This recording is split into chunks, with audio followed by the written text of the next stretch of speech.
That's how bad you were. You didn't even get the joke. But here's the thing, I got it. But I just didn't respond. So I think that's happened to say. I just don't respond. That was.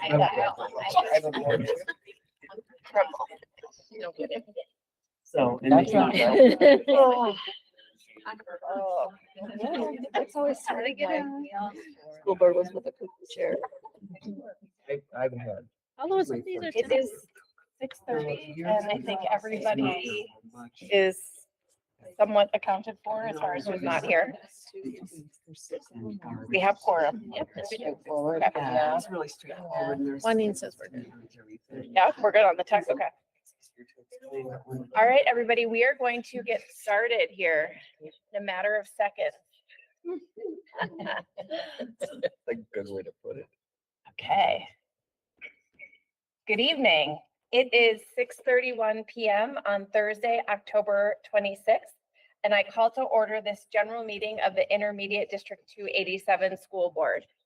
We are so excited to be here and to welcome in particular our special guests tonight.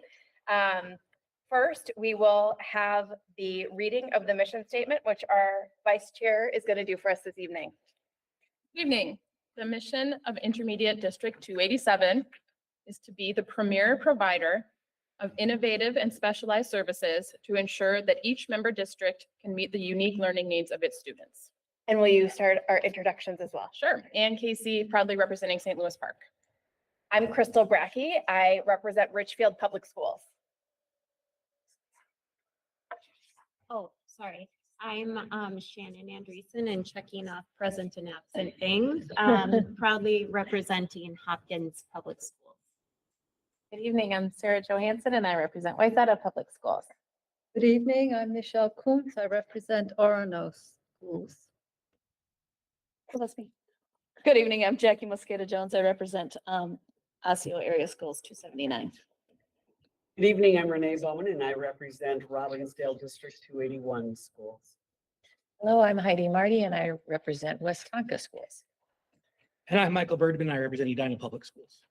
And obviously, we're also joined by many district staff here at the table, in the room and online this evening. So thanks to everyone for being here. Board member Mike Remicall from Minnetonka Public Schools is not able to be here this evening. And board members Kim Ross from Eden Prairie and Ruthie Dells from Brooklyn Center are likely en route and will be joining us shortly. So with that, we move first to approval of our general meeting agenda. Is there a motion to approve the agenda as presented? Second. We have a motion by Shannon Andreessen and a second by Heidi Marty. Any discussion? All in favor, please say aye. Aye. Any opposed? The chair votes aye and the agenda is approved. Next, we have our open forum for community comments where members of our community can address the school board. I don't believe we have anybody who has asked for that this evening. Okay, thank you. So we move on to approval of the consent agenda, which contains routine business items that we approve in a group. So unless there is an individual item that a board member would like removed for individual discussion or consideration, we could entertain a motion to approve the consent agenda as presented. So move. We have a motion by Sarah Johansson, a second by Jackie Mosqueda Jones. Here is board member Kim Ross from Eden Prairie. Any further discussion? All in favor, please say aye. Aye. Any opposed? The chair votes aye and the consent agenda is approved. We are now at the share the success and recognition section of our agenda, which to be clear is our favorite part of the meeting. It's why we have all of our great guests here tonight. First up, we have our Above and Beyond winner, Ann Brummer Education Center. Principal Greg Beck is going to present that this evening. Thank you, Chairman Brackey, Superintendent Dowd, and the board. I'm proud to be here as representing ABEC Principal Greg Beck, and Rebecca James is not able to be in attendance. She had some family commitments tonight, so I'm just going to share the nomination. We had lots of nominations this year, which is nice to see. Staff are appreciating each other and seeing the good work everybody's doing. Rebecca specifically, the staff member wrote, she's just a ton of fun to work with. What I know of Rebecca as well, she's just one of those educational support professionals that you come in, she knows what's going on. She's directing traffic and just a very calm presence, and I was there for kids, super dependable. So she's one of those that exemplifies what it means to be in that role of an ESP and does it really well. So she's great to have as part of our team and appreciate the recognition. Thank you. We will recognize Rebecca. Even if I can't help you. Please pass along her appreciation. There's something you would like to add, Superintendent Dowd. Thank you, Madam Chair. Just so you all know, I was able to come to a staff meeting at ABEC and the whole staff got to surprise her for her above and beyond. So although she isn't here tonight, know that there was a lot of love in the room from the ABEC community when she was surprised with above and beyond. Thank you. And she gave Marcy a hug too. Thank you so much for being here, Greg. We move to our spotlight this evening, which is Hennepin Technical College. Assistant Principal Scott Swanson is going to introduce what we are going to hear, and then again, more special guests. Go ahead, Scott. Thank you, Madam Chair and Superintendent Dowd.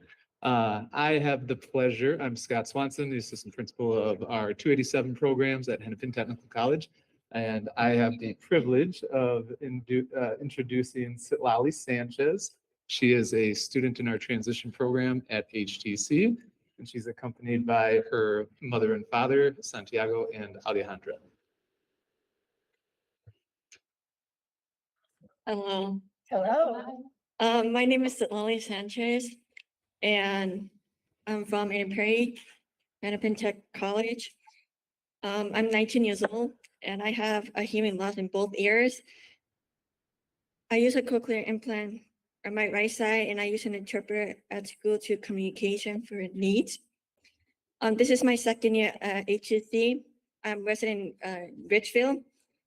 For Burnsville, I went for elementary school, and then Lakeville for middle school. And then for high school, I went to Richfield. So here's my story I would like to share about me. So the hardest part for me was moving schools, making new friends, and learning new cultures. And the most proud of myself was taking like advanced classes, college class, and able to pass, get A's and B's. I just received my permit a few months ago from Kendra for helping me a lot. And I'm taking my road test on the 30th of this month to get my license. And one long term is to live in my own place. I have my dream car, Pacific, a BMW X5. And I want 2 dogs. It had to be golden doodles, a boy and a girl. I have 1 dog.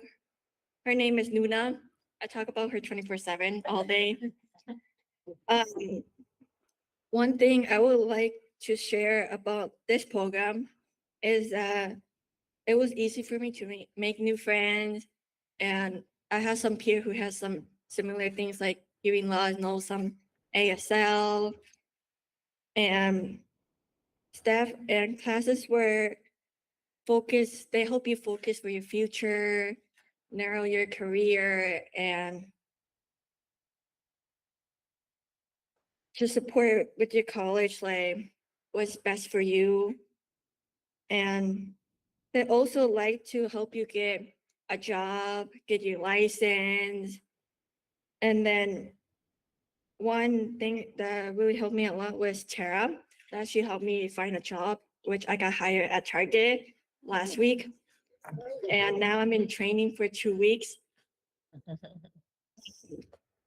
I also want to say thank you to Jess, who has supported for me for an orientation an interview over the phone, which I put like my phone and put in a speaker, and she like interpret what the other person was saying, and then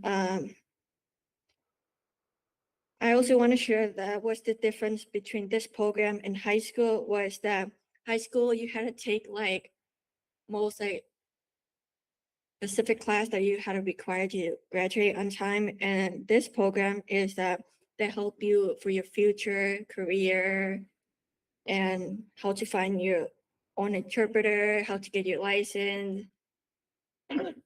And yeah, thank you. Do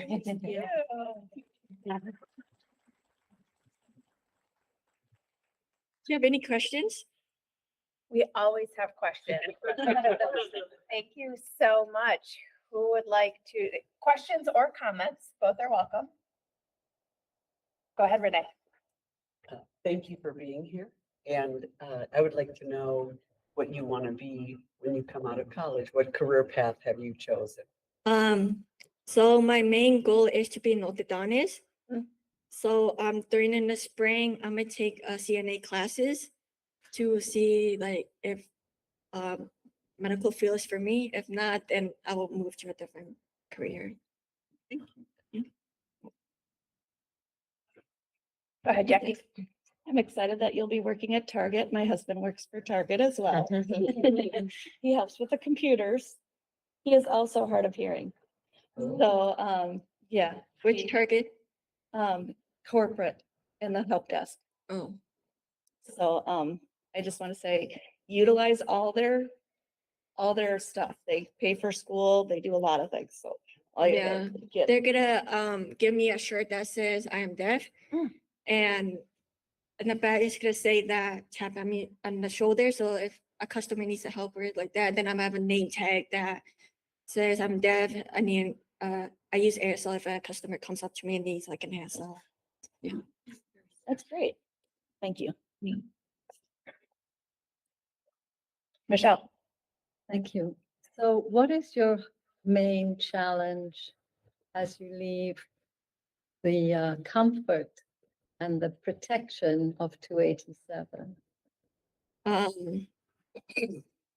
Like moving on my own without like, I just like, because my mom always helped me with stuff and she teach me how to do things, so I'm like kind of scared to like leave her behind like when I get older. Yeah. Everybody's very touched. Thank you. Yeah. Sit Lolly. My 29-year-old daughter lives with me.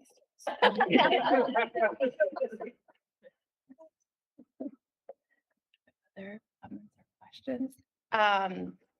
You are clearly thriving in the transitions program, and I so appreciate you and your parents and the staff that you work so closely with for being here tonight and just sharing more of that. Since I also am in Richfield, I'm curious, are you going to be at the Richfield Target or the Yeah, Edina? Richfield Target. I'm gonna look for you. Okay.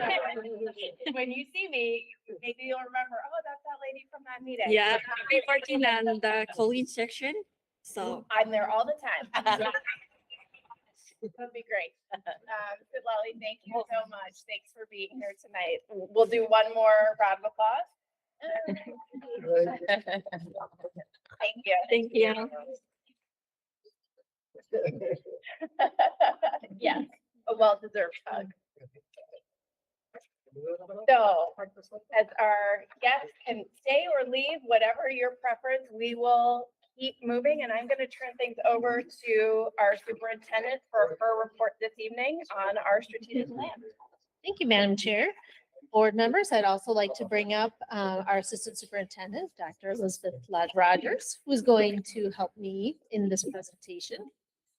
As you know, the strategic plan is a collective effort, so all the faces on the screen and the people in our spaces are part of making this thing come alive. So we would like to give you a little update, and we'll start with just the timeline. Just so a reminder of where we are in the design. We did the planning, we got all the input, we are in the design phase, and we plan to launch in the new year. I want to show you, and is Rachel is here taking pictures. She probably left. By all taking pictures. I want to thank her. The circle you see behind you will be replaced with this. So this is the visual that we will be using for our strategic plan. Rachel from the communications department designed it. It is touching on the three themes that we shared at a previous board meeting: achieving academic success, cultivating equity and inclusion, and promoting social emotional learning, and what we're going to call SEL. And it really is the combination of all three together is the work that we're going to do. So just to reiterate our each of the areas, each has a little piece that will come together in one uniform symbol. But just to reiterate, when we talked about our strategic planning and our themes that came up, there was such distinct conversations asking of what does this mean for students, staff, and families? And so you'll see statements underneath each theme that really talks about when we succeed and complete our strategic plan in 5 years, students will meet their individual, staff will, and then families. You'll see that theme throughout. So that's our first piece. The second one is equity and inclusion. They're cultivating equity and inclusion. And you'll see the students, staff, and families, again, the statements and our focus group are working on what is specific words defining what does it mean when we talk about district culture. And so that's some of the work they're doing now that Elizabeth will be sharing. And our last one is social emotional, promoting social emotional learning, again with that same theme of statements. So when you put the puzzle pieces together, you get this beautiful visual. And then on the next slide, you can see it one more time. And then what I'll do now is pass it off to our assistant superintendent to talk about the accountability system that is designed to support our strategic plan and the process that we're in right now and next steps.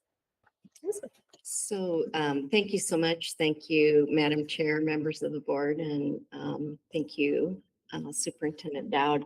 It's really been fun, and we're kind of really getting into now, it's getting real. We have to get some goals, and we've been working on definitions and spent some time on our values and beliefs.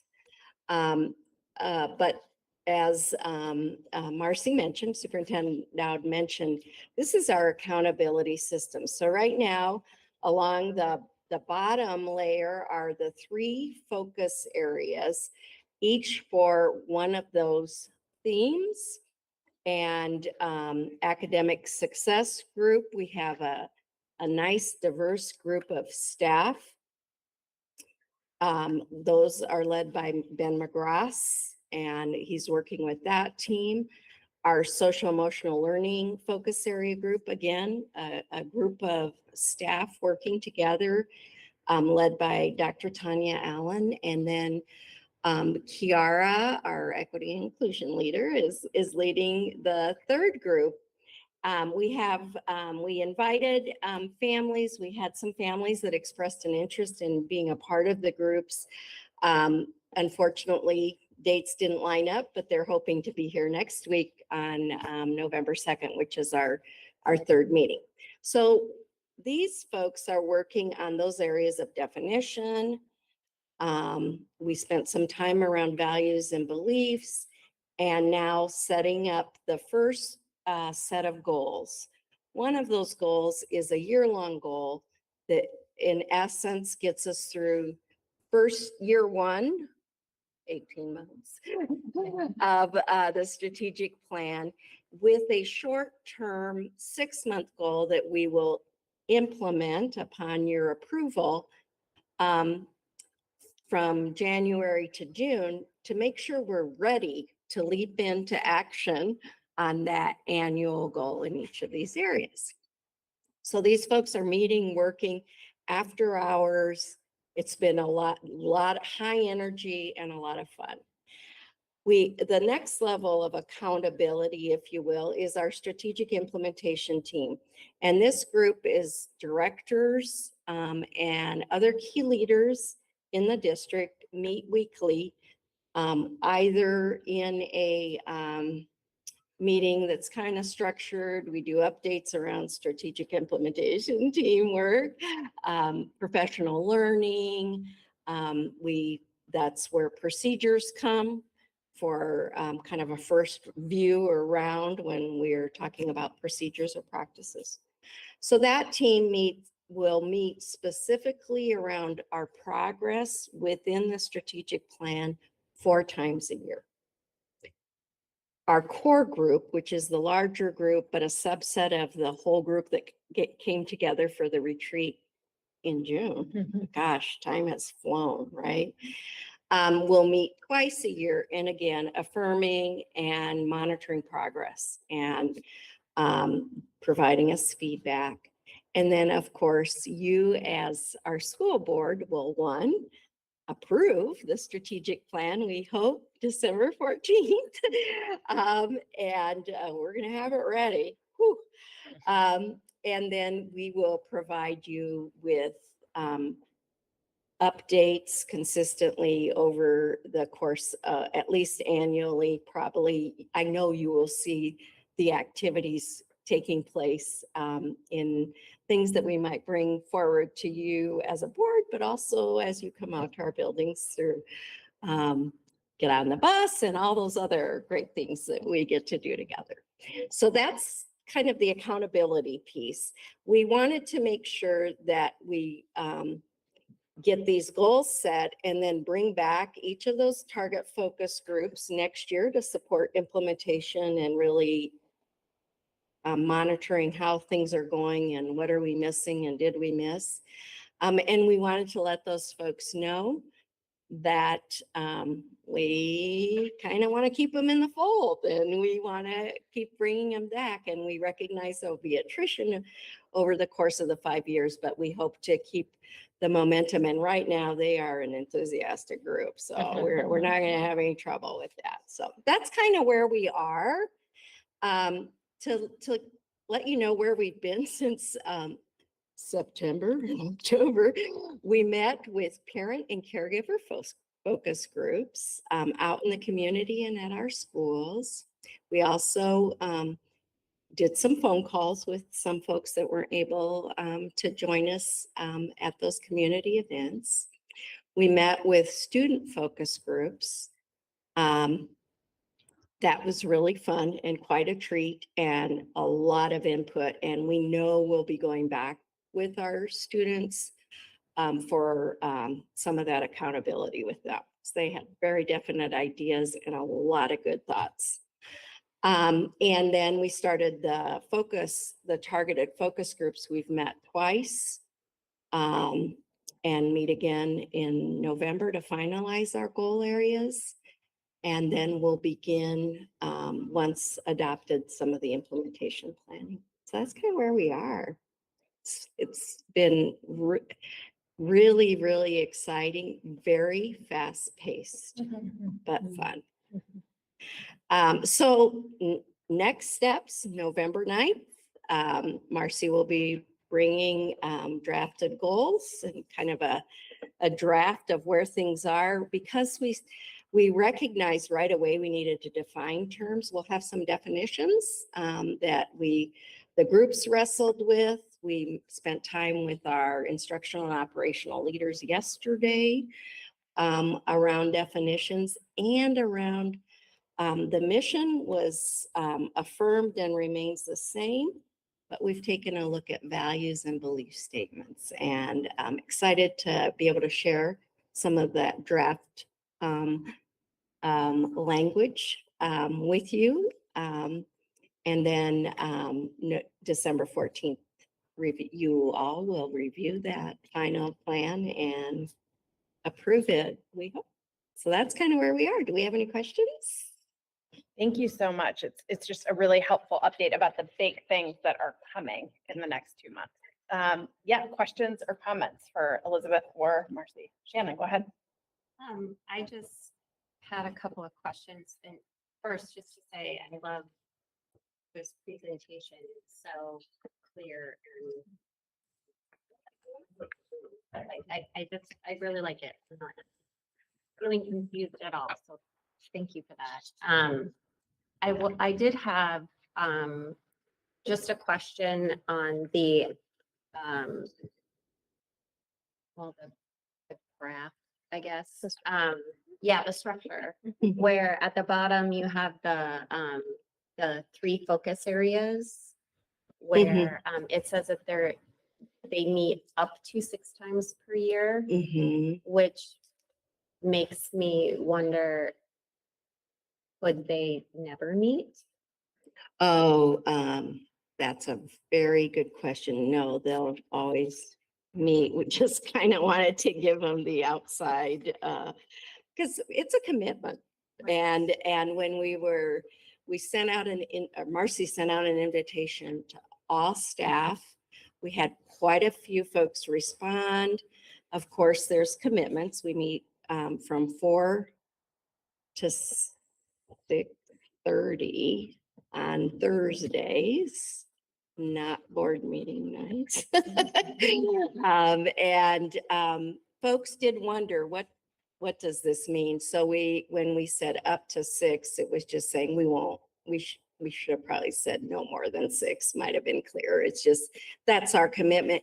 And we do envision there will likely be some smaller implementation groups or a couple representatives from a focus group that might be meeting with the team that is already doing maybe some of that work or might support that work. So thank you for asking. Sure. And then just wanting to know, I know that this is high level and it makes sense that staff is making up these focus area groups, but Mhm. is there intentional ways in which that staff is going to be bringing in student voice to these group meetings, and in particular in the evaluation process? Absolutely. And so we were able to really tap into student voice for taking these broad theme areas and saying, what does this mean for you?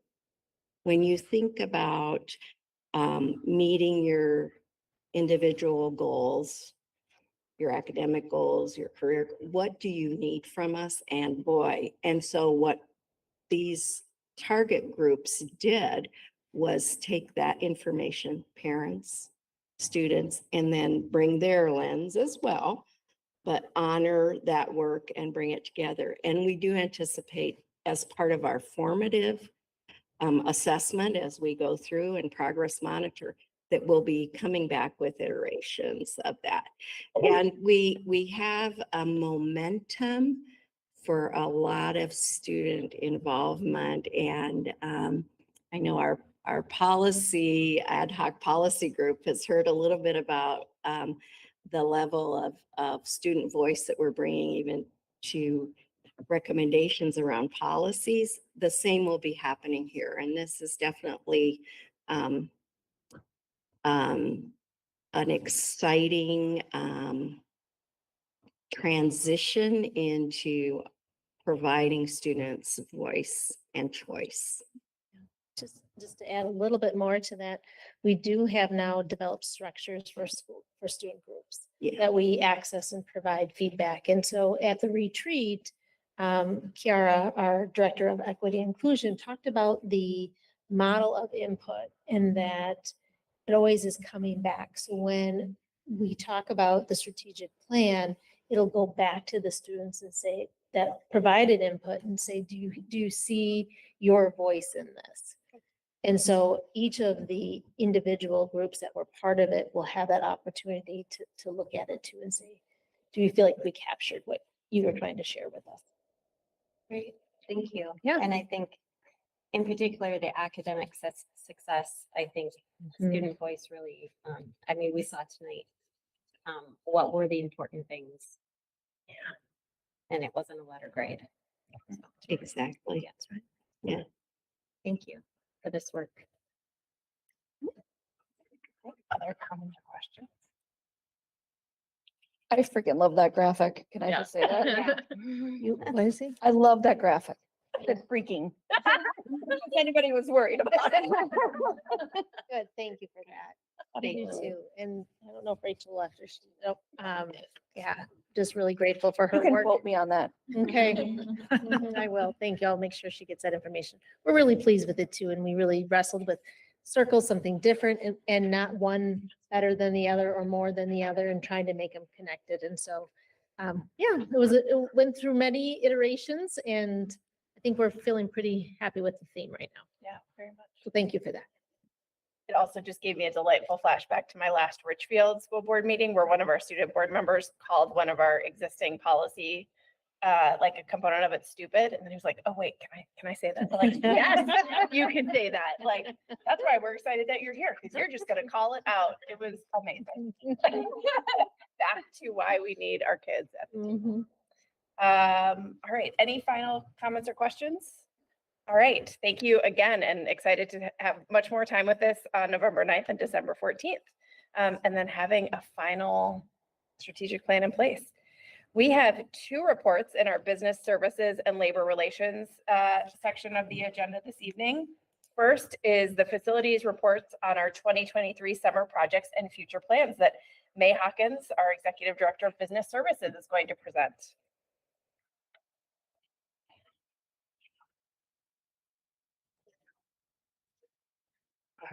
Good evening to your Brackey Evening. board members and administrators. I am happy to bring you the 2023-24 Facilities Department Annual Board Report. This report's a summary. It's just going to highlight a few of the projects that we did this last year. While the pictures in the report are great, and thanks to my facility staff for running around getting pictures of the before and after, I strongly encourage you to visit our sites and see our buildings and our staff in person. So our learning intentions tonight are that the board will have a better understanding of the building projects that were done, the LTFM broadband projects that were completed. We'll do an update on our solar system and we'll talk about the projects that are planned for the next 2 summers. And then finally, we'll talk about the strategic priorities work of the facilities department. So we're going to start with the District Services Center, but first of all, I'm going to let you know, you see that little circle in the upper right-hand corner that says LTFM bond, so that I don't have to say this is an LTFM bond project over and over again. If you could just look for the little circle in the upper right-hand corner, that will tell you this is an LTFM bond project. All right. So our first project here was at the District Service Center, and it's our boiler replacement project. I'm not going to point with this, but anyway, the boilers here needed replaced. You can see there's a big rusty mark on the floor there. So one of our boilers was leaking. It was shut down several months before our replacement project. And the other one started leaking just before we did the replacement this last summer. So that's called just in time. Right? So they were replaced with Arco boilers and with an efficiency rating of 87 to 98%. We also added, I'm going to get this wording wrong, variable frequency drives on our heat pumps that are on the floor there to further increase our efficiency. The next project was also here at the District Service Center, and that was our elevator system upgrade. We needed to update our elevator system because we were no longer able to get parts for the existing system. We were buying them off of Craigslist and eBay and shipping them here from California. So upgrading the entire unit all at once is more cost effective and efficient than doing it in pieces. So that's what we did. So the new equipment included soft start controls, which will increase the life of the equipment. We have a new door operator, a hydraulic power unit, LED lights, ADA compliant phone and controls upgrades. And in addition, we upgraded the walls, the flooring, and the trim of the elevator. The last project here at the District Service Center is the roofing and wall project. The roofing, the gray roofing that you can see there, and you can almost see where the wet spots were. But when we had the roofing tested, it has wet spots in it and needed to be restored. So thankfully it was a restore and not a replacement. And this is the restored roof. And then that wall behind the roof was also leading to moisture accumulation problems. So we did have leaks here at the District Service Center and we would patch and then the leak would show up somewhere else. So hopefully this will take care of all of that by replacing that wall and then coating it with metal. So. Now we're going to go down to South Education Center. At South Education Center, to meet the changing needs of our students, this was a kitchen in the front here, and there was a classroom behind this kitchen area. We needed a larger space to meet the needs of our students, and we didn't need quite so much kitchen equipment. So we removed the wall between the two spaces. We took out the kitchen equipment that was on the left, and the kitchen equipment that's on the right is still there as a teaching area for students. Also at South Education Center, they have a lighting system replacement. So our lighting system was from 2005. And once again, we were having challenges getting parts to update and replace our lighting system. And we had actually had to override the lighting system to be have some classrooms be full power on because the lights were going out. And so our new system is an LED system. Let's see, I've got to get all my notes here. The LED system throughout allows each classroom to set their own lighting level. There's also sensory lighting in some of our classrooms that they can control with an iPad. And the upgrade also included installing updated lighting in our main entrance areas and stairways to provide those with better lighting. Ask a quick question. Sure. On the lighting, do we find that there's a large percentage of our students who need variable lighting in order to have them self-regulate and so on and so forth? Yes, so several of our buildings have variable lighting or colored lighting to assist our students. Thank you. I might argue that all students do better with that kind of lighting. Adults too. So the lightings in the classroom are, the standard setting is at 75% of the lighting, and the staff can lower it or increase it depending upon the student's needs for each individual classroom. So we're going to move over to West Education Center. For West Education Center, we did actually do a phase 1 roofing restoration for West Education Center as part of our regular building maintenance in the summer of 2022. And with the LTFM bond, we were able to complete and do phase 2 of the West Education Center. So that completes the West Education Center roof, and knock on some wood, it should be good for another 29 years now. Also at West Education Center, not all facilities maintenance projects are planned. Sometimes life happens. Right, so at West Education Center, we had one of the HVAC pipes in an area of the building burst and flood the main entryway and the classrooms off of that entryway area. So we had a big cleanup, all that carpet had to be pulled.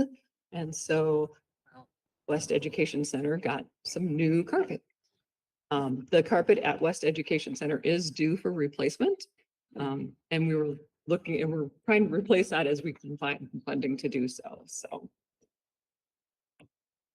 So at North Education Center, North had our smallest amount of projects for the year. And so we repurposed some doors from one area of the building that we're no longer using and to another area to meet a need for the building.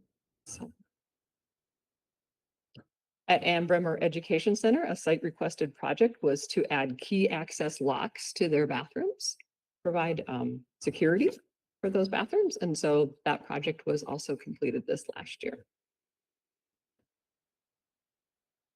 Ann Bremmer also got a new kiln, which included electrical, ventilation, and a wall. And the kiln was paid for by a grant. The installation of the kiln and the building of the wall was completed by our own facility staff in order to be as cost effective as possible. To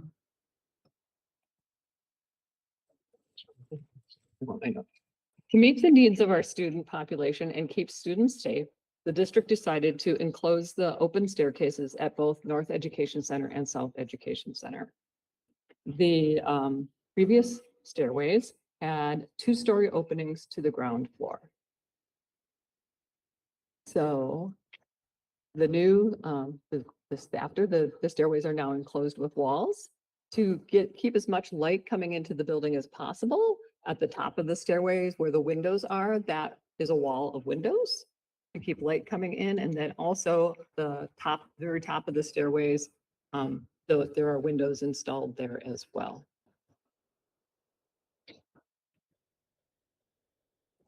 At both South Education and West Education Centers, due to obsolescence and breakage, we replaced the fire alarm systems. So the new fire alarm systems have voice evacuation, and they also have future capabilities to be, gotta get my wording right here, to be emergency or mass notification systems. And then, last but not least, is our solar update. So I'm just going to provide a little background information because this has been a multiple year project, right? So at the March 24th, 2022 board meeting, the board approved the combined solar array purchase, lease, and power purchase agreements. The district has no upfront costs for these systems.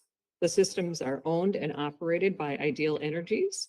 The district's obligation is to purchase the electricity generated by these systems for the next 20 years, at which point the ownership of the systems will transfer to the district. The rate per kilowatt hour is less than the rate that the district is being charged by Xcel. So the district service center solar system went live in August. It has the capacity to generate 37.6% of the electricity used in this building. Its estimated savings for year one is $4,625, and its estimated 25 year projected savings is $266,782. And it's going to produce 119,925 kilowatts a year, which will avoid 85 tons of CO2. Next is our Ann Bremer education system. Ann Bremer solar system went live last Thursday. It has the capacity to generate 99.7% of the electricity used at Ann Bremer Education Center. The savings in year one is 15,946. Cumulative is 918,698 for 25 years. It's going to produce 415,586 kilowatt hours, and 295 tons of CO2 will be avoided. And then our last solar system is North Education Center. The North Education Center system is being scheduled for testing by Xcel, and we're with hopes that it'll be online before December. It has the capacity to generate 33.7% of the electricity used at North, savings of 18,710, cumulative savings of over $1 million, and it will produce 472,849 kilowatts in year one. Putting it all together for all three systems, the savings in year one is 39,281. The cumulative savings is 2.25 million. And it's going to produce over 1 million kilowatt hours of electricity in year one, which is 715 tons of CO2 avoided. And I'm going to get choked up here. I am thrilled that these solar systems are finally live. I started exploring this project in 2021, and it's now a reality, enabling our schools to be part of a sustainable energy solution. So. I'm just happy. I'm just happy. All right, the future. So for next summer, we will be looking at the SEC partial roof replacement or restoration. It may be a restoration that is going out to bid currently, and that bid award will come to the board in December. We will also be working on the NEC boiler replacement project for next year. Some two-year projects, because they're HVAC projects, are the ABEC HVAC replacement. So there's a section of ABEC's HVAC system that did not get upgraded due to we ran out of funding in our remodel project, right? So there's probably like 8 classrooms left to do with new units, and then the SEC HVAC system repairs and the WEC HVAC replacements. And so those are going to be two-year projects. They're big projects. They require a lot of engineering and things like that first, and then the project will happen. And then in the summer of 2025, we have the SEC parking lot and the ABEC tunnel encapsulation. Those are all the projects from the LTFM bond. Strategic priorities for our facilities teams. So our facilities teams contributes to student outcomes and employee wellness. So there's lots of documentation to support that clean, well-maintained buildings are linked to feelings of safety by all. And then also studies that show that well-maintained facilities lead to increased attendance of both students and staff and increased school pride. The facilities department will also be implementing a new work order system to improve equitable access to resources. The food service and facilities departments combined to create a racial equity team in August of 2021. Those staff met for 2 years in professional development activities every month. And now those staff have the opportunity to join their school site equity teams, and then they'll still have ongoing professional development. A big thank you to our behind the scenes heroes, the facilities department. So there is a big thank you being passed around. When what I'll do is I'll make copies of that and it'll be sent out to the facilities department offices at each of the school sites for them to hang up. And then a big thank you to you, our school board, for supporting our facilities department and for supporting the ongoing restoration and maintenance of our incredible buildings. I'm going to open the floor now for questions. Thank you, May. So much great information. It's always helpful because you provide the visuals of the things that we approved months ago for the LTFM. It's a great loop. So thank you. Questions or comments? Could you tell me again? Oh, Go ahead, Ruthie. sorry. I was wondering, is Excel Energy the one that's doing the solar energy work? Who else was involved with that? So Xcel Energy we have to have Xcel Energy do the testing of our system to show that it's going to work, that there's not going to be any issues with it. But Ideal Energy is the company that the district has Ideal. worked with. Okay. Yep. Thank you.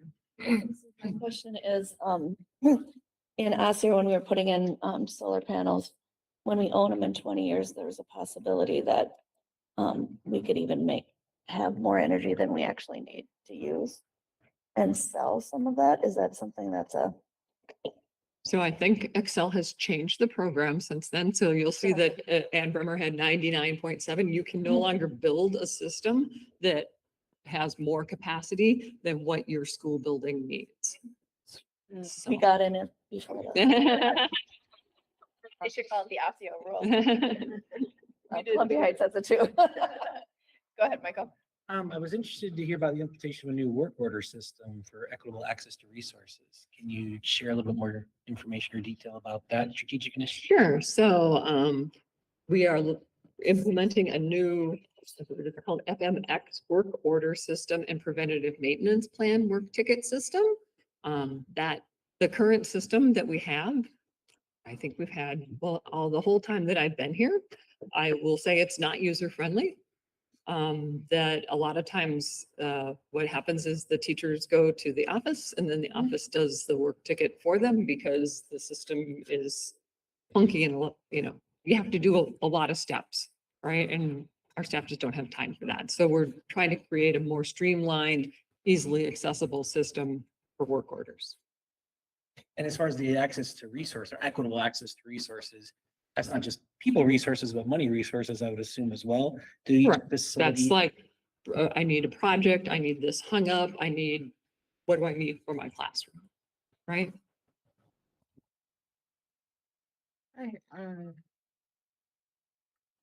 I had two questions. Racial equity. How do you see that fitting in with our overall thing for racial equity? That was, So I coordinated with the racial equity department on the professional development training that was provided to the food service and facilities staff. So they actually came in, they talked about the board policy, they talked about the board initiative, they talked about impact versus intent. So we work together.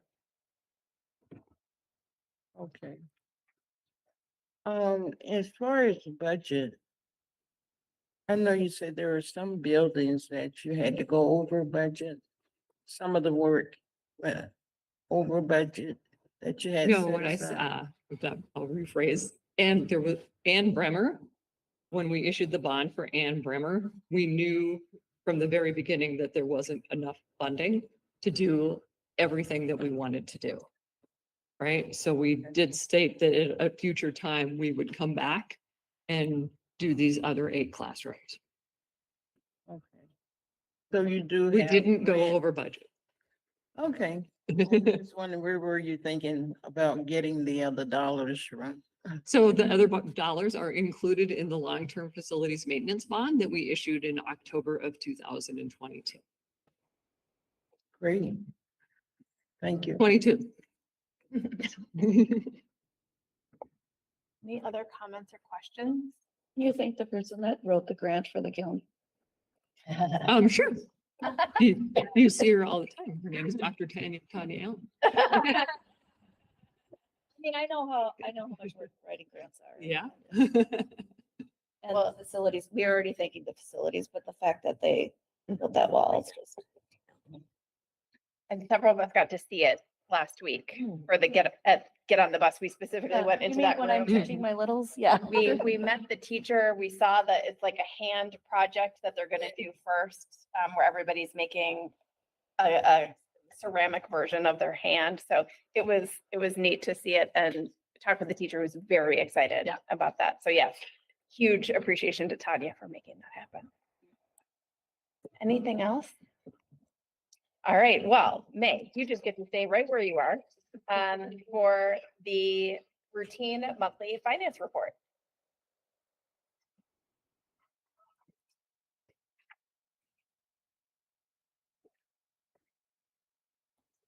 Okay, I mean, just a second here, change slide Please, deck. absolutely. All right. Good evening, board, Chair Brecky, board members and fellow administrators. So September marks the end of our first quarter. So this is a formal report. A reminder that the June amounts that are shown on the monthly reports in your board packet are mostly on a cash basis still. And those amounts will continue to change up until we close last year and finish the audit. The July 2022 amounts will also change as the accrual entries we book for year end are reversed in July. So we'll head right into the report here. So revenues for the month of September were $35,428,894, which is at 29.7% of budget, which is slightly below the prior 2 years. And our expenditures were $17,047,498 at 14.4% of our total budget, which is also slightly below our prior 2 years. There's a little note at the bottom of this. So all of these numbers I'm presenting to you in the presentation are without the construction fund expenses, so that we can do apples to apples when we compare to prior years. Our investments, our regular investments started the month at $11,492,074. We earned $258,401 in interest.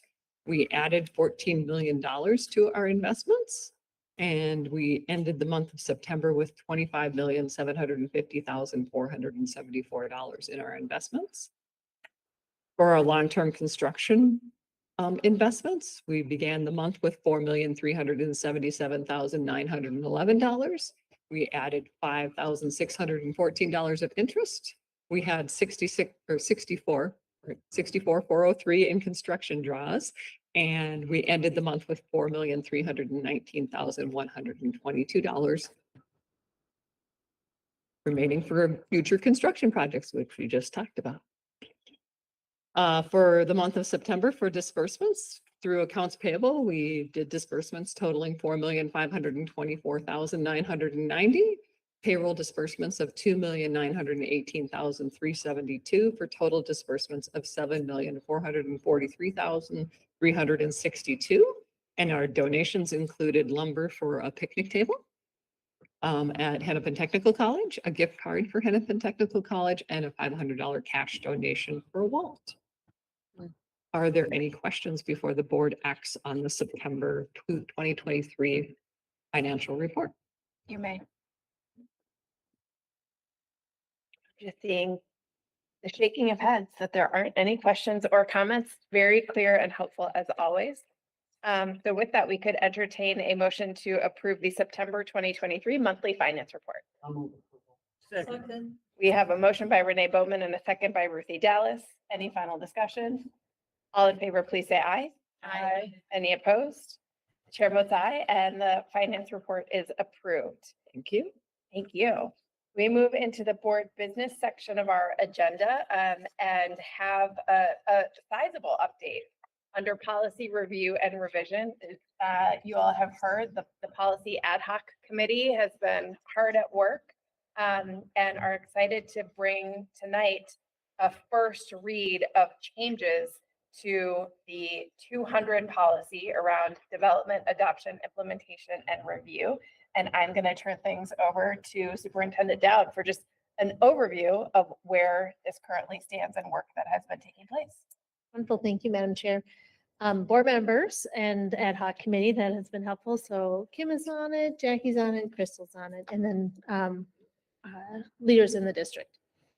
And we have been meeting and talking about the board officer and operations section first.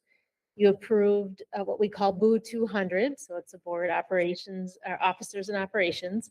And that set the course of how we will review policies.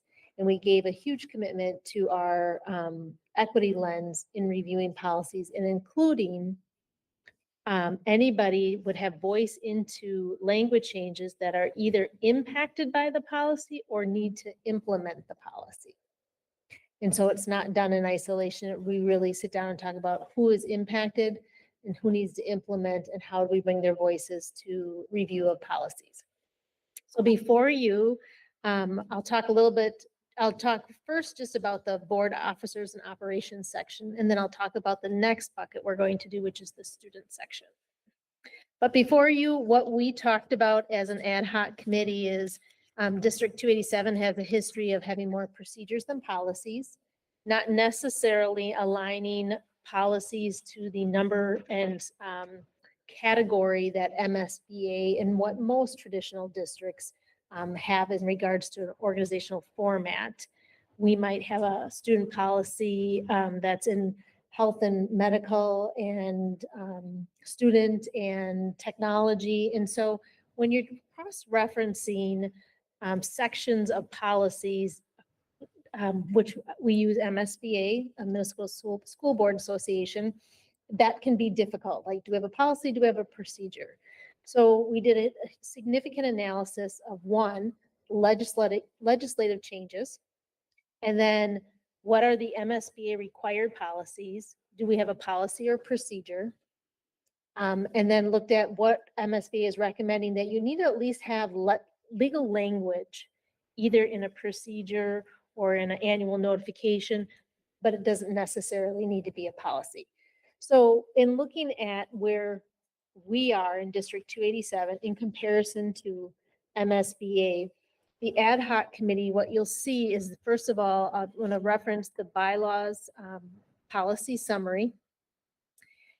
The overall recommendation of the ad hoc committee first will be to develop policies in accordance with MSBA's list of identified mandated policies, meaning that if MSBA says it's a mandated policy, we're going to make sure District 287 has that policy. That is not the current situation.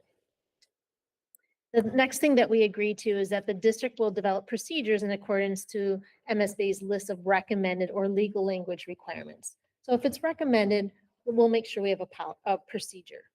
We also acknowledge that some policies will need a procedure because sometimes the policies are really high or they say a district needs to develop a procedure. In those cases, a procedure will be connected to that policy.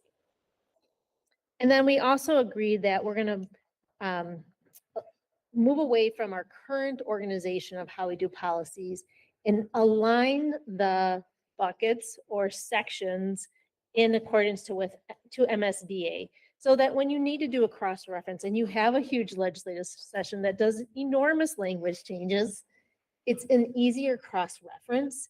Instead of reading our policies or procedures and saying, okay, that's connected to the MSBA's policy. And so all that crosswalk has been done. And so what we are recommending is that as we move forward, what will come to the board are the MSBA required policies. And that means we would eliminate things that are not required and then either put them in a procedure, and for the board section, put it in our bylaws. Okay? Questions about those recommendations or anything that the ad hoc committee would like to add?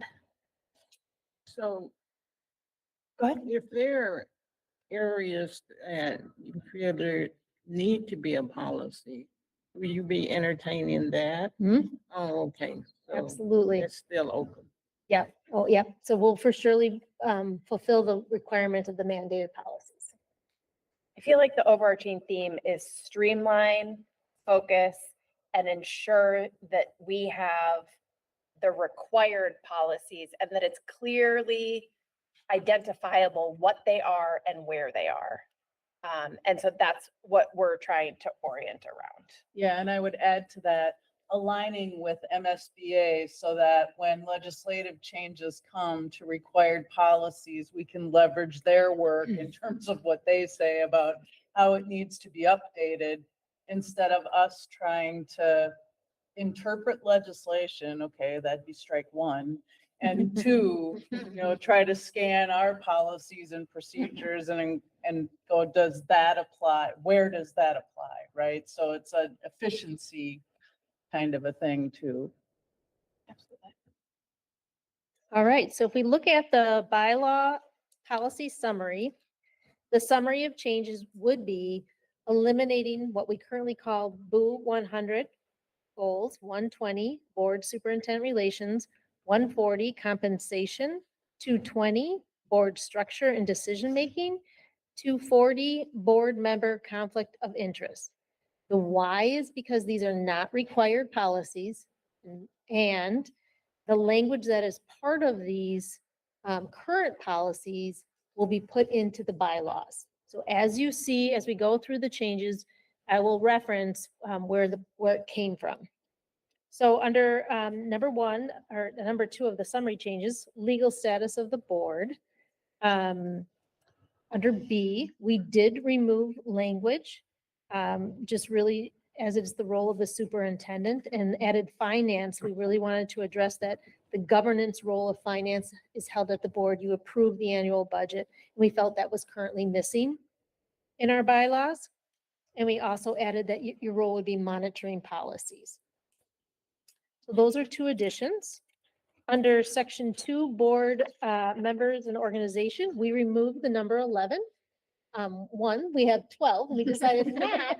Anytime there was a change of members, we didn't think a number needed to be here. That it's really just identifying that there needs to be an appointed member of every one. So we don't have to change the bylaws every time something changes. Question. Yeah. You said the board would be responsible for monitoring the policy. Who creates the policy? So under our policy that we approved, it is the ad hoc committee will support the superintendent and a subcommittee. So of the people that are impacted by the policy or have to implement the policy will be part of reviewing the policy that then goes to the ad hoc committee that then goes to the board. Yeah, but bottom line is the board is responsible for creation of policy. Yeah, Yes. that's one, and that's still. That's the Yeah, that's still the overriding Right. governance and approval. Right. Exactly. Correct. Under, let's see, 3A, we added language around not only applicable laws, but really the equity policy and our continued commitment. Under number 3, we removed old language and added new language to be clear on the governance role of reviewing and approving the budget. Under section 3B, 7, this is where, if you look at 7 and 8, we took out language regarding the superintendent, and for number 8, we really discussed the superintendent and board relationship, which came from the policy that was eliminated, language from the policy that was eliminated, and then renumbering under that section. If you go to section 4, we added, we removed "and other officers as determined by the board." One, we wanted to be clear of our current officers and didn't want that open, we didn't feel like that open language was appropriate, that if there is going to be a change of board officers, it should really come back to the board. It shouldn't be so open. We talked about duties of the chair, and under section A, we did address, since media is a big part and social media is a big part of our life in public education right now, that really it is the board chair being the spokesperson for any inquiries. And if there's, in number 7, in case of an absence of an officer, that the board chair would fill those duties until another person is appointed. When you see under and we really, on number 7, just wanted to be more clear. We felt like the language was very wordy and just shorten it up and make it clear. Under C, we talked about the role of the clerk. And again, just updating language, some older language, but in essence, all documents are prepared for the officers. And just being clear about what that meant. There's sometimes we read these and we're like, well, what does that really mean? So we said, let's You know, just it's clean kind it of up. You know, the party of the first part. And, you know, Yeah. it's like, Like, all right.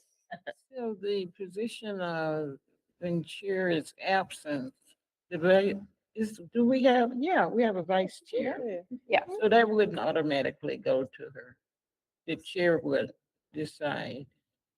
So in the absent, like if something her needed to be absence. done, yeah, if something needed to be done, that the vice chair would do, then the chair would take over until a new appointment could be. or the treasurer or the clerk. If something happened that the treasurer needed to do, but the treasurer wasn't available for some reason, then the responsibility can revert to the board chair until But typically the vice chair would fill in if you're absent. For the chair. For that, For the yes, chair, if that was correct. that direction, yeah. Yeah. Right. Yeah, that's correct. Under section 5, call and conduct of the board.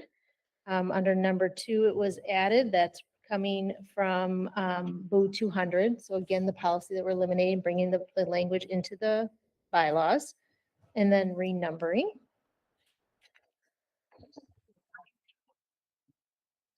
And then I am all the way to, yeah, the additional language at the very tail end here.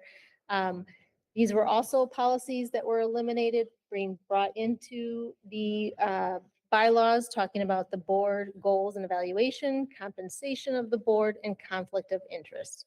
So that language was really taken from the current policies that were being eliminated because they are not required policies, but should be, we all felt should be part of our bylaws. So that goes on into C, and then just renumbering for the remainder of the bylaws. And as part of our work, we have an equity impact on the summary. So as an ad hoc committee, what we agreed to when we approved what we call BOO 200, which is really how do we revise, adopt, and develop policies, we talked about the equity impact. And these are the questions that we would ask ourselves as at the ad hoc committee. Who is impacted by these changes, whose voice was at the table, who's benefiting, and who is intentionally being marginalized. What we do know and what we did have discussions around is that sometimes language is statute and we can't change it, or it's federal language and we can't change that. And so what we really talk about is how are we going to mitigate harm, either in how the policy is accessed and or maybe a procedure or a proactive strategy or something would need to occur to minimize harm, but acknowledging harm could be there because of something we are unable to change. And so under each of those, you'll see an impact. We had administration. So we talked about who's impacted, the board. So we had board representation bringing language into this. Who has to implement it? Some administration, myself, was at the table participating. And that we really talked about as we change policies and adopt our bylaws, how are we making them accessible? How are we communicating? So we do have a communication plan. Anytime something's changed, it'll go to our families, back to the people that were part of the language changes, or recommendations that provided input, to our staff, and then really talking about accessibility. What sometimes some of these policies are very heavy language, but they're legal language that we feel like we couldn't adjust because of the text is impactful. And so how would we write a summary and then also attach the policy if it is pretty rich text, and or having read availability when posted on the website. So we really talked about accessibility because of harm. Questions about the bylaws or the recommended changes and elimination of certain policies, current policies? So one thing I would say first is this is both a lot of change and it's also not as much as it might feel like. And I think both of those things are true. And so this is the first read. This is the chance to sort of hear, this is the degree of change. And this is why it feels like so much change, because it's taking previously existing policies and putting them into the bylaws and making some important updates to the bylaws that we realized needed to be made. So I would say, especially now you have the time to actually go through the documents, to read them, to think about how is this landing with you? What questions do you have? So know that take the processing time that you need. This does not need to be the be all end all conversation tonight. This really is, I think, introducing to you the way in which this process is continuing to evolve as we get deeper into it. So I wanted to share that. And then we'll take questions about this. And then I think also want to make sure that we get an update on some of the student-centered work that is going to be playing a larger role in the other policies that are coming down the pike. So comments or questions?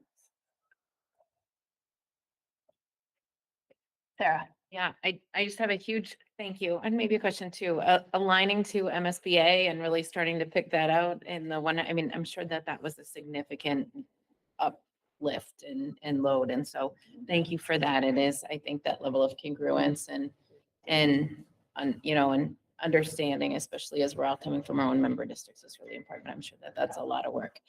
I guess my one question for that is, what is the role of staff in some of these? Like in our district, so in the 400s, not only does our policy committee look at it, but we really send it to our HR person too, to help us to update the statute and the language too. And so beyond this work group, how much do you involve your staff in updating the policies that relate to their buckets of work?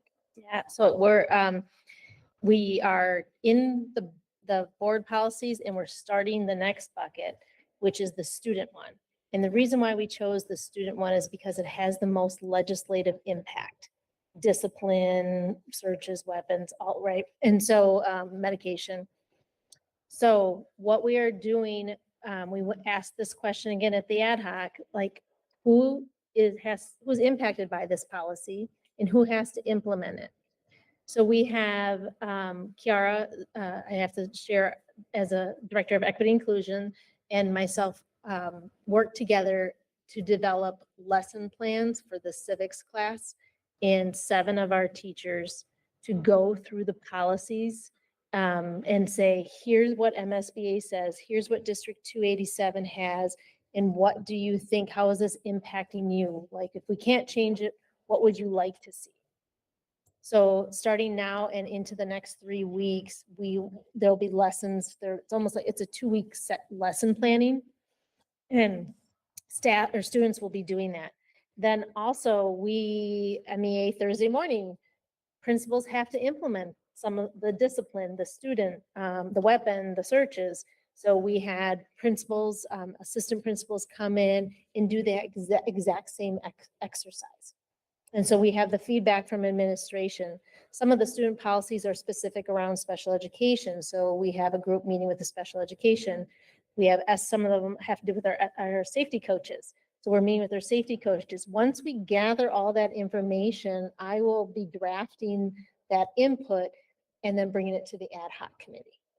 And so that's how we will do every section. So when it comes to employees, we've already met with HR and said, here's your role in it and who's impacted and who has to implement. And then we identify each of the sections that way. And that's how we know. It will take a while to go through all the policies, to be honest, but I think we feel very good about the process. So, I mean, I think the way I think about it in my brain is it's sort of a cascade down and a cascade back up, Mhm. right? Right. Because in the ad hoc policy committee, we ask those questions about who's impacted, who could be intentionally or unintentionally marginalized, and talk about what voices need to be heard. And then Marcy and the team go figure out how to do that. And then back at the committee, kind of come back to us and say, okay, here's how we're gonna incorporate all of these voices. And then as we come back with policies, they come back with policy updates, then it'll be, okay, here's what we heard and here's how we incorporated that. And so in the summary, you will get a summary of who participated. Not names, but students, how many staff members. Yeah, I mean, just kudos to the staff, because this is a huge lift on top of everything else they do every day. And it feels like a lot because it's a structural change Mhm. to the organization of the policies of this district, which in the long run will be a good thing, but right now is like. It's exciting because it feels so deliberative. Yeah. As far as who should be part of the process, and taking the time to actually make that possible feels right to me.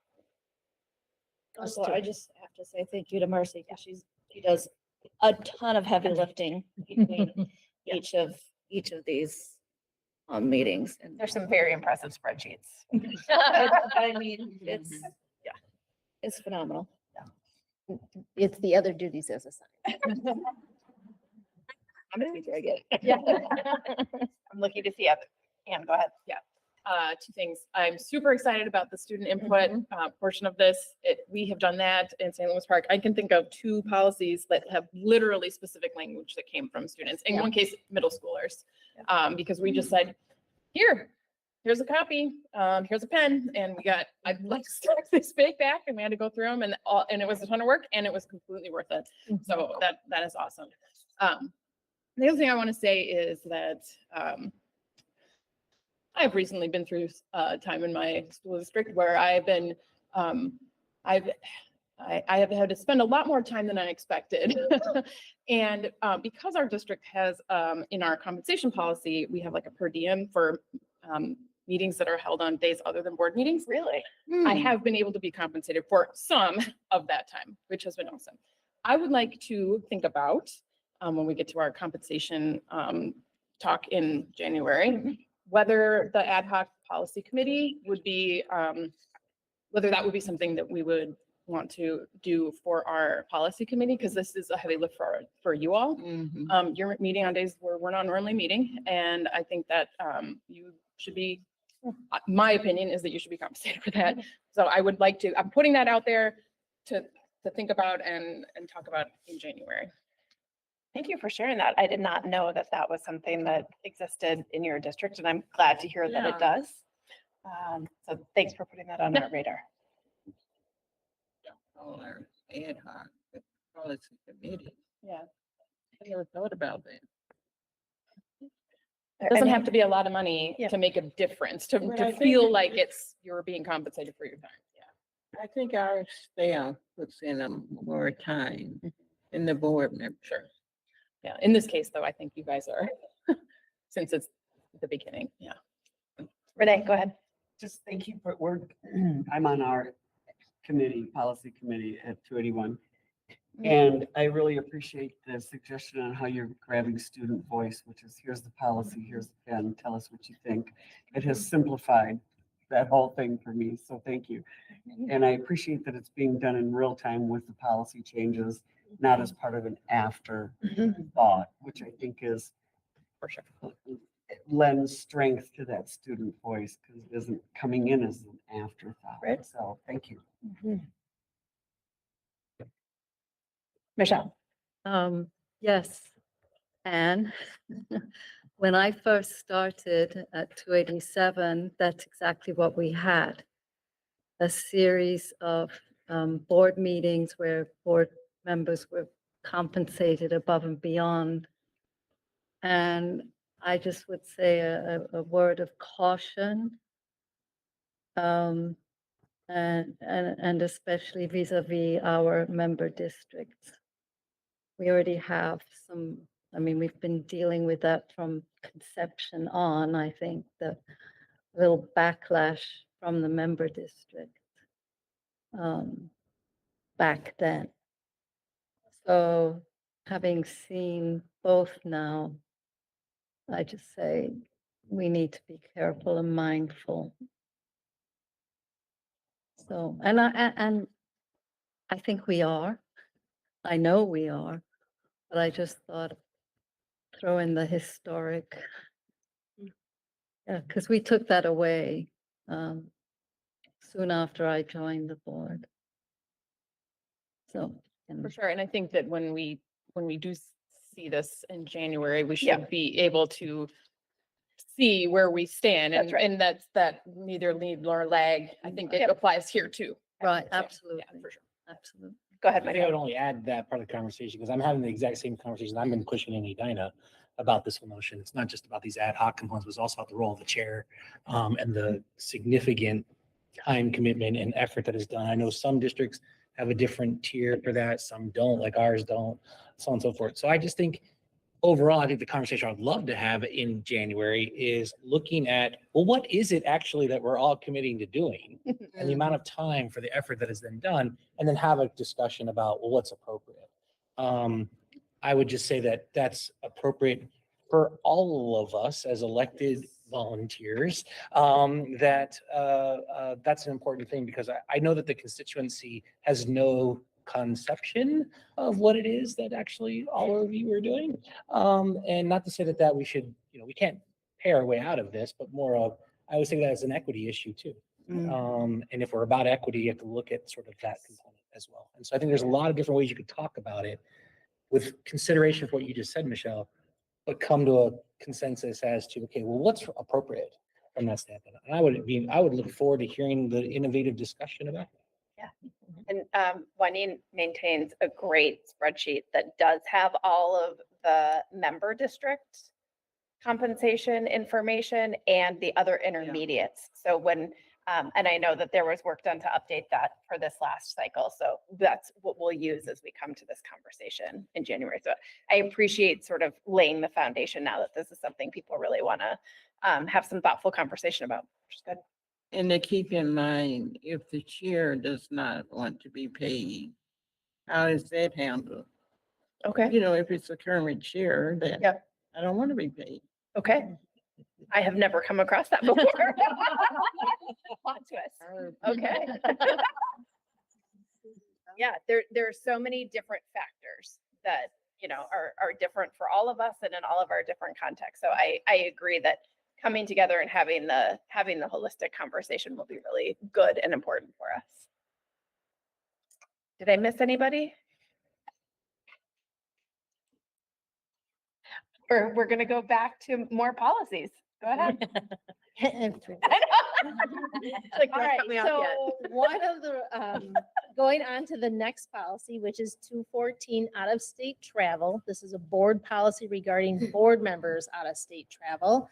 This is a required policy by MSBA, and so therefore is under review. In looking at it, there are minimal changes, but if you look under section 3, appropriate travel, we really didn't want to identify national meetings if they change or there's competing national meetings. And then under 3B, we just talked about out-of-state travel, that it must be pre-approved by the board, not should, so just clear language. Under the reimbursement, under B, The reimbursement amounts should be within the school board's approved budget, including attendance of workshops and conventions. And so we do have a board budget for travel that the administration brings forward, that which is part of the overall budget you approve. And so it would be that it would be within those constraints. Ruthie, did you have a question? That was my question. Okay. Do we have any allocated dollars? Mhm. Is that per board member? No, Or how is it's that just per year. So that one of the harms when we think about the equity impact, one of the equity impacts that we identified is that not all board members would have something per year. And so there would need to develop some type of rotation if someone wanted to do out of state travel or convention, that it did have to be on a turn taking basis. So that was one of the equity impacts identified. Because the budget does not support all 12. a large? Yeah. Mhm. Go ahead, Renee. Clarifying then, what if somebody, I know it's hypothetical, what if somebody decides they're gonna be the person who spends all the travel money? What's our sort of controls around that? So the board has to approve The any. whole board? Whole Yes, board. Okay, Mhm. so it would come before us as an Correct. agenda item? Yes. Okay, great, thank you. Mhm. Any questions about the first reading and recommended changes of policy 214, out of state travel? Okay, I'll move to the next one. The next one is also a mandated MSBA policy. We do not have a current policy that is equity education opportunity. We do have language within our annual announcements and in our hiring practices. So what and because there's legalese in all of the language that is recommended by MSBA, we are recommending that we adopt the MSBA model policy. And then we also talked about, because of the language and the accessibility, that we would write a summary when introducing this to the public and what's the intent and why do we need this policy, just to kind of summarize and then give full access to read if anybody would like to read the policy. So this is the first reading of policy, School Board Policy 102, equal educational opportunity. Any questions?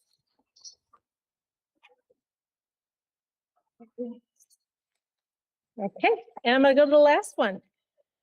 All right, so our last one is what we call HM, which is health medical, 200 face coverings, health medical, 220 quarantine. These policies were drafted during the pandemic, and I'm sure in your home districts that was drafted too. As you know, much has changed since these policies were put in place, and actually these policies are completely out of date. We don't call it quarantine anymore. We talk about isolation. Masks are optional.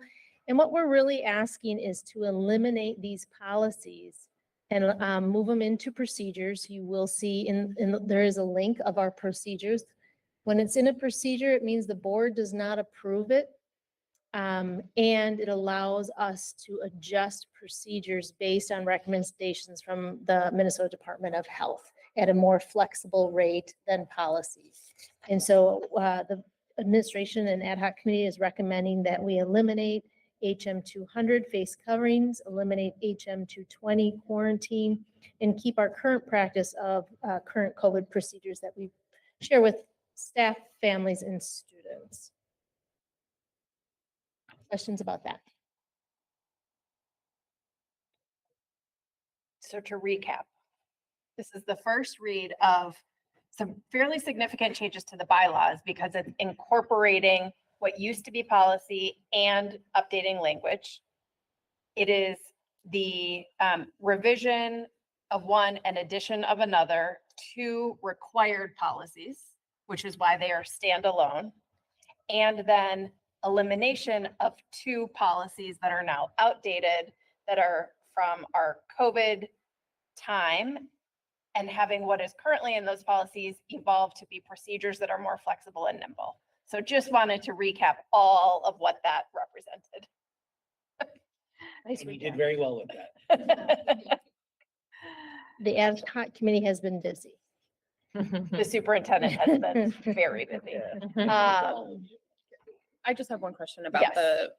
the last two, which is I know we were working with our medical staff in St. Louis Park on this, so are folks comfortable with it becoming? Are they comfortable with? And I guess elimination? my other question really, the subject is, like, do we believe that the recommendations that we're getting from the Department of Health are sufficient and meet our needs? So the staff that are involved in the recommendations are health and safety and nurses. So they have input in reviewing the recommendations come from the Minnesota Department of Health and putting those into actual procedures for the day-to-day. Currently, the Minnesota Department of Health in regards to the equity statement indicates that isolation, once you test positive for COVID is recommended. In District 287, because of the medical and fragile need of our students, we are requiring the 5-day isolation, masking 5 days after. That's what our current procedures have in place, which would be more restrictive than Minnesota Department of Health. And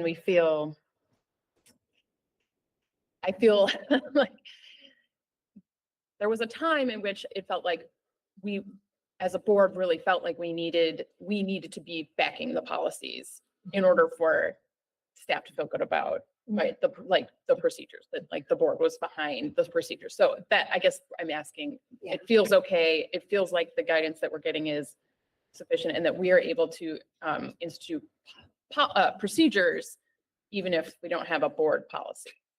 We feel as administration comfortable implementing the procedures without a policy. It is also on the honor system. Yep. And so, I don't want to be naive. Which it always was. Right, yep, to be naive about reporting positive cases. And when you are out for isolation, you do use sick time. And so we do have a mechanism to support those that may not have enough sick time where you can donate. But it is impactful on sick time.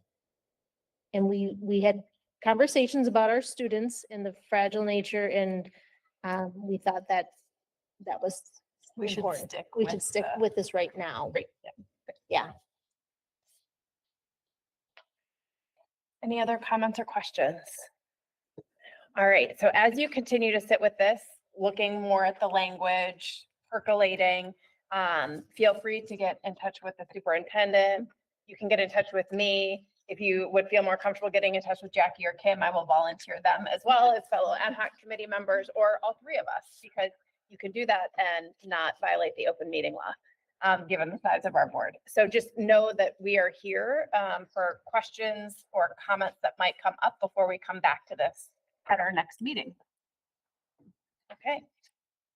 With that, I'm going to share just a few sort of FYI specifically around calendars. Our next board meeting is November 9th.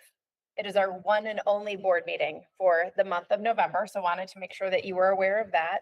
And then also wanted to share an invitation that you will be getting from Juanine, which is the North Education Center Family Night, which is also on Thursday, November 9th, from 4 to 5:30. So if you have time before our board meeting and would like to participate in Family Night, we have all been invited to do so.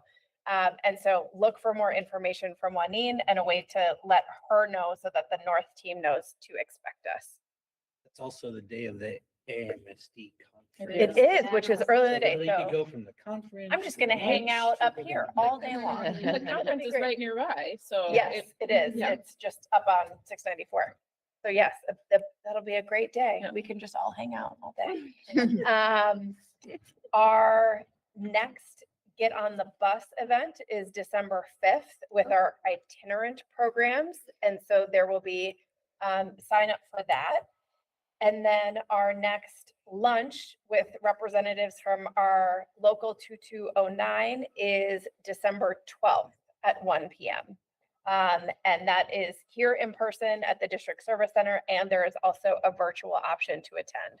So November 9th, December 5th, December 12th are the main dates that I wanted to put on everybody's radar this evening. Juanine, did I miss anything? Okay. Marcy, did I miss anything? No, I will add the dates into the newsletter for Friday, so that you have another reminder. Okay. So with that, we will move to once around the table and any information or updates people would like to share with each other this evening. Go ahead, please. We had Dr. McGuire's first day this week. Congratulations. She started on Monday. We had our first board meeting with her on Tuesday. We are very grateful that she is helping us out. Good luck. I will just share, as I mentioned earlier, a number of us were able to go to the Ann Bremmer Educational Center for Get on the Bus. We were on a beautiful little school bus on a beautiful fall day and had a great visit for several hours. We had students as tour guides leading us around the building, and they talked with us about their experiences and just also time with staff, hearing about some of the work that they are doing directly with each other and with students. So it was a great morning. I highly recommend, if your schedule allows it, to participate in one or more of them that are still coming up this year. Go ahead, Michelle. Just on that note, they invited us to come and really engage with families. And so that first opportunity is what day? Those are actually different programs. So the North Education Center is on Thursday, November 9th. I think we're still waiting for specific details for ABEC, but we told them, if you ever want us present, just let us know. All you need to do is ask. So hopefully we'll be getting more things like this North Education Center Family Night on our radar. Go ahead. Oh, I'm done. Okay. I thought you. Well, oh, no, I'm sorry. I also attended the lunch with our unions and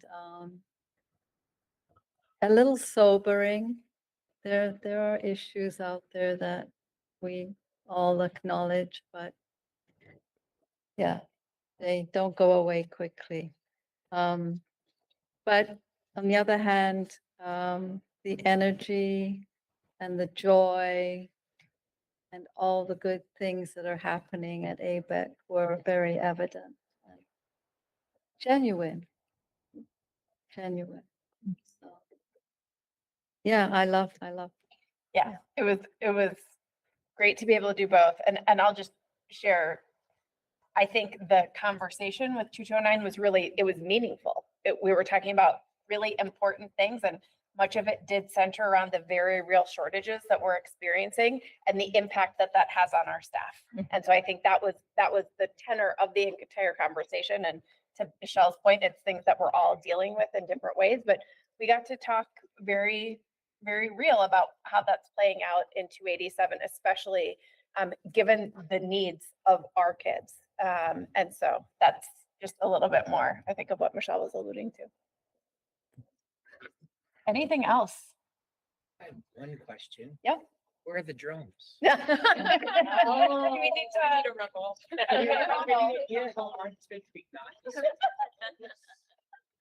Sorry, I just wanted to say that. No, I appreciate that. All right. So with that, we could entertain a motion to adjourn. We have a motion by Michael Birdman and a second by Heidi Marty. Any discussion? All in favor, please say aye. Aye. Any opposed? The chair votes aye, and we are adjourned at 8:09 p.m. Have a good night, everybody. Careful, Yeah, Sai. I apologize. Yeah, we had, you did.